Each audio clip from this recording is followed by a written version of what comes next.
Hi everyone, it is Jillian here from Connections Early Years Family Center, and it's time for another Friday morning outdoor learning video.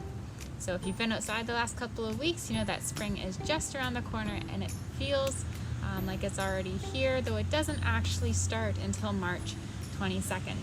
But it doesn't stop us. We're going to spend our video today looking for early signs of spring that you can see both in your yard at home or in nearby yards, as well as out in some more natural settings such as woods and wetlands. With that said, this is going to be a great activity for you to go and do with your little ones. You can either make a checklist, you can have a bingo sheet. We'll have a couple of links included just so you can look up some other fun activities that relate to this. The first one that we're going to look at for our early signs of spring is actually already right in this shot. It is a pussy willow, which is known for its very distinctive, soft little catkins, which is what they're called. So one thing that I love about this plant is A, how soft they are. They're called catkins because they are so soft, almost like a little kitten. But one thing that it's important to know about pussy willows, and we don't always think of this, is they're actually an important plant to have in your garden because they're one of those early plants that bloom, which makes them important for our early pollinators. We're going to talk a lot about pollinators this year. We already have talked about pollinators, but it's important for them to have those early food sources because as things are still unthawing and it's still kind of cold out, not a lot of plants are going to be in bloom for the next month or so. So they need to have these early pollinator plants that are going to be those early sources of nectar for them. So this plant, very distinctive, very important, and also very easy to grow. So hopefully you click on the links below, because I'm also going to include one that shows you how to propagate your own pussy willow from nothing but a cutting. So with that said, we'll look for our next sign of spring. Another great early sign of spring, and a very distinctive one that's always fun to look for, is those first blooming flowers of the years, often which times are these crocuses. So again, crocuses are very important because they offer early sources of pollen and nectar for bees and other pollinator insects, which often struggle to find food sources in this time of year when they're no longer hibernating and they're looking actively for these food sources. So crocuses are a great one. Plant them in big bunches like these. The color and the size of these crocuses will attract pollinators such as bees to your garden, which is a great way to look for an early sign of spring, is if you see these big clumps all together. Also in the back you can see a couple clumps of tulips, which will follow in about another couple weeks, as well as daffodils are also early spring bulbs, but nothing is quite as early as our lovely crocuses.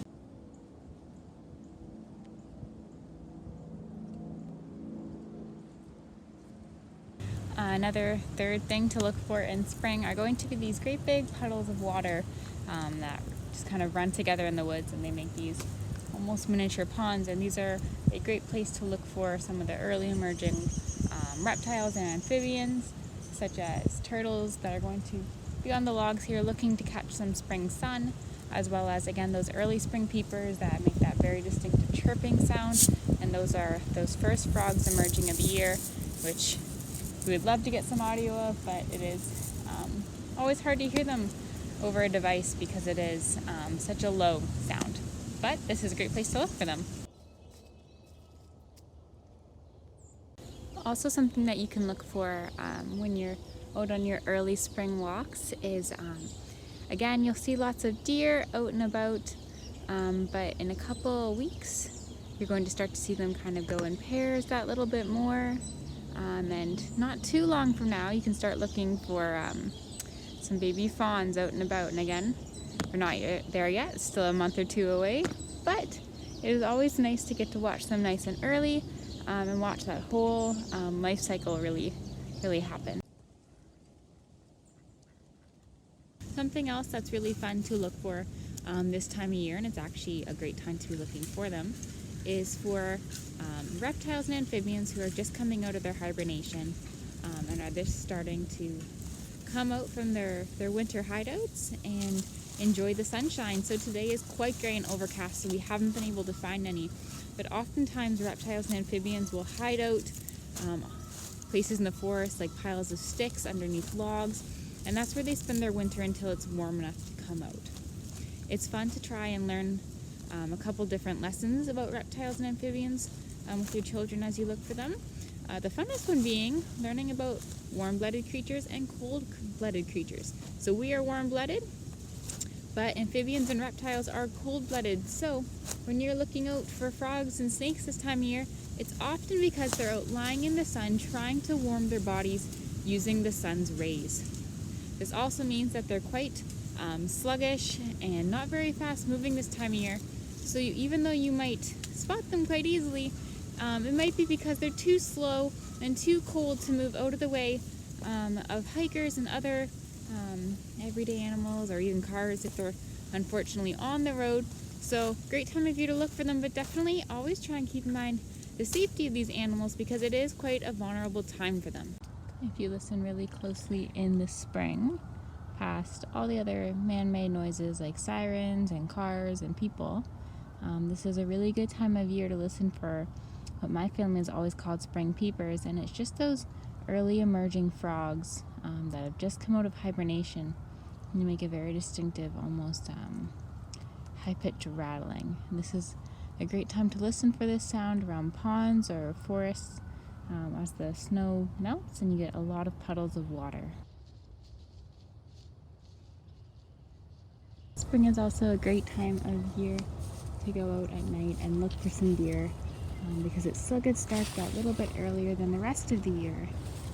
Right around twilight is when they like to come out, and they're enjoying all the newly unburied grasses and seeds that they could eat that was covered by snow just a couple weeks ago. Goes without saying that spring is also a great time to listen to some natural bird songs. So if you can, try and find an area in Windsor, Essex that is free from the background noises of cars and people and million man-made sounds, and see if you can just sit and appreciate that early springtime song.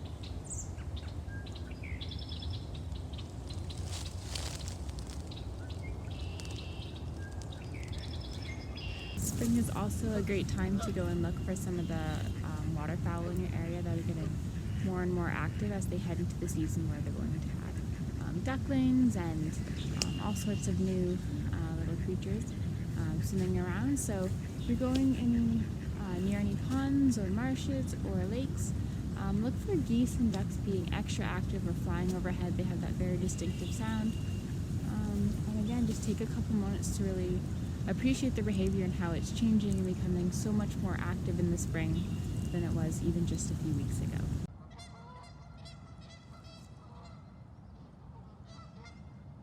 One thing that I find is particularly easy to listen to in this spring is you can often hear some owls calling to each other as they head into mating season.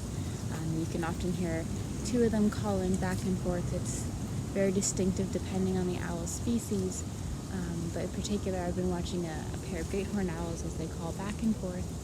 So we're going to see if we can listen and hear that really distinctive and beautiful call, and maybe even see an owl today. We'll see.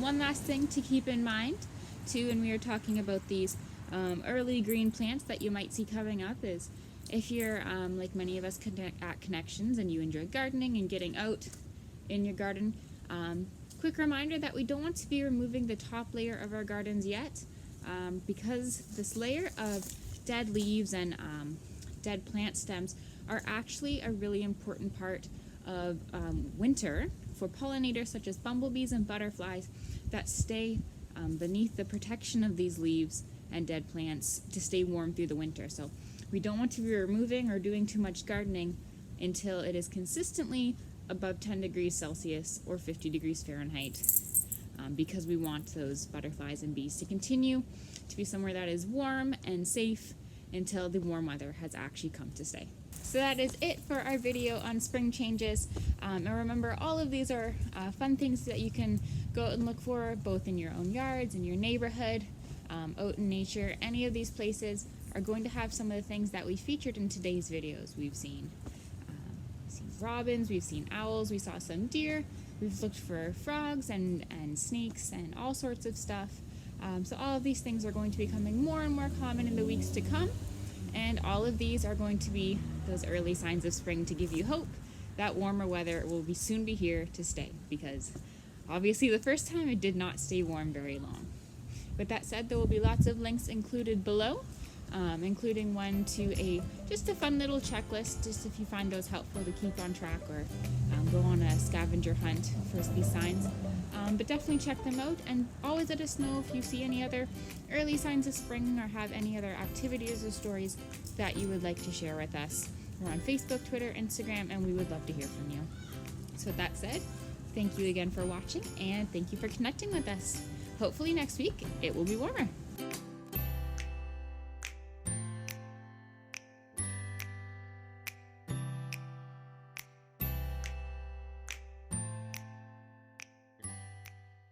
Looking for early signs of spring, and it's always a good time. Come on, Miss Little. Oh, really? So for our last and final